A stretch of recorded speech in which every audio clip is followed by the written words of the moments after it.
take us through all the trades that went down today. Let's start with that 49ers D-line situation. They traded a compensatory third-round draft pick to the Washington Commanders in exchange for Chase Young, the former second overall pick in the draft. Chase Young gets a new home out in the Bay. He's on a bye this week, so he'll have an extra week to acclimate to the 49ers defense before he comes back and tries to go against the Philadelphia Eagles for the third time in the regular season later this season. The 49ers add to their already very deep defensive line. And Washington wasn't done there. They also traded Montez Sweat, a foundational player, to the Chicago Bears for a second-round draft pick. So the Commanders get back a second. They get back a third. Montez Sweat goes to the Commanders. He, like Chase Young, is in the last year of his deal, and he will be a free agent after this season. At least he's scheduled to be.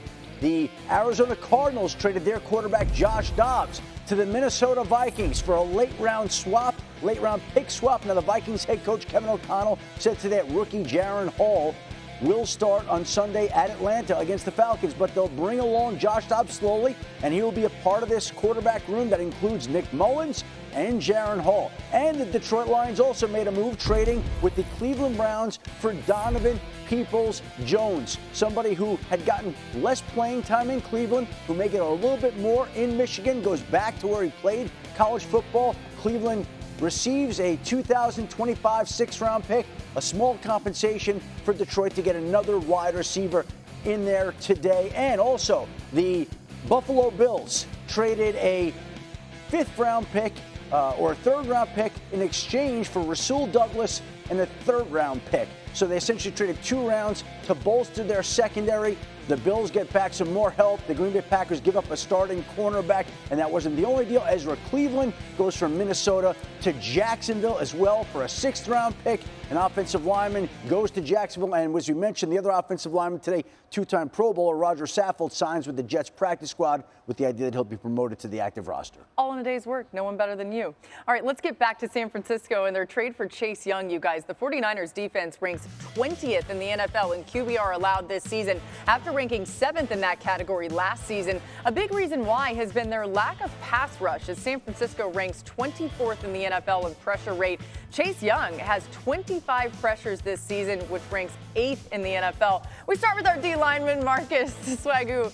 How much does this change an already deep defensive line in San Fran? I love this move. And look, I know that it's almost blasphemous to say this, but I think this is a move that the San Francisco 49ers needed as opposed to a luxury. They are not generating the same type of pressure with four pass rushers like they've done in the past. As you just showed in that graphic, Boogie, now it creates problems for offensive lines in trying to deal and handle Nick Bosa. We talked about Javon Hargrave and Eric Armstead on the interior. As long as these guys work in communion, as long as they work with synergy, this should be formidable. And we should see these numbers boost with the addition of Chase Young. There is an opportunity now for the San Francisco 49ers to go into every game saying our defensive line can win games at the end of the game when we in 2-minute or last drive situations. They have more room for error now when you start talking about getting to the passer and also creating turnovers. This is a phenomenal move for the San Francisco 49ers. Don't get it twisted. But I did not think I would sit here week 8 and think that Chase Young was a need as opposed to a luxury. We've seen them make a lot of luxury moves when it comes to their defensive line. I think this is a need that John Lynch identified along with Kyle Shanahan, and they pulled the trigger to do it, and it's a phenomenal move for them as well. Because it's me. Oh, I wasn't sure. Yeah, what a reveal.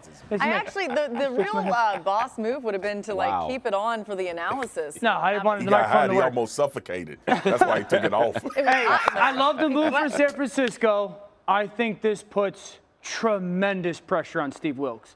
And the pressure had felt like it was already building. This defense, Marcus, to your point, does not look the same that it did last year. And the pass rush has not showed up. The Bosa holdout is absolutely having an impact. They're playing more man on early downs than I thought they would be. And teams are exposing it. Cincinnati made it very clear that they were going to expose it. So now this puts pressure on Steve Wilks to go figure this out. You're talking about a defensive line that's got first rounder. Huh. I mean, they are absolutely loaded at the defensive line. And Marcus, I've heard you say this for years with Chase Young. Will he rush together?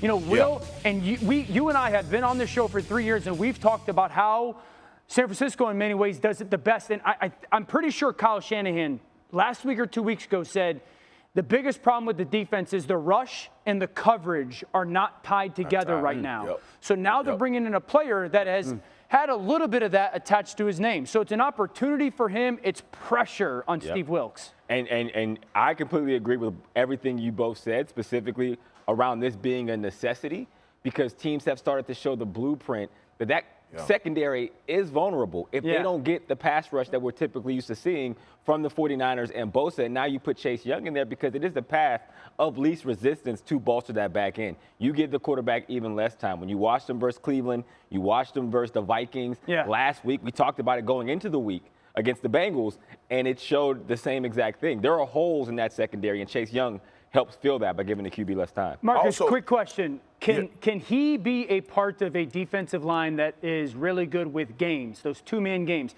Because I'd also say San Francisco's games have not been nearly as efficient and crisp this year as they were in the past. 100% D.O. And some of his sacks have come off games this year. Chase Young sacks have come off games in Washington.